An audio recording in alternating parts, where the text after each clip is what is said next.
дамымай жатырмыз. Себебі әкімдері бір-бірімен туыс, ақша бөліседі.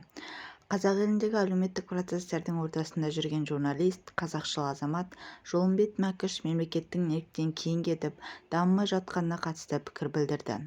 Автор өзінің жылдар бойына жинаған тәжірибесіне сүйене отырып, әкімдердің жең ұшынан жалғасқан жемқорлықтарын сөз етеді.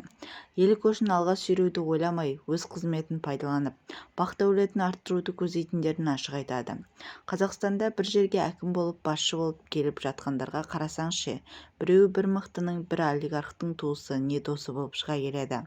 Тамыр-таныстар басқаратын елге айналып, содан өсіп-өнбей жатырмыз.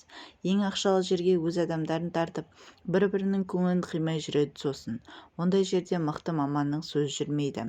Жаңағыдай тамыр-танысы билейді бәрін.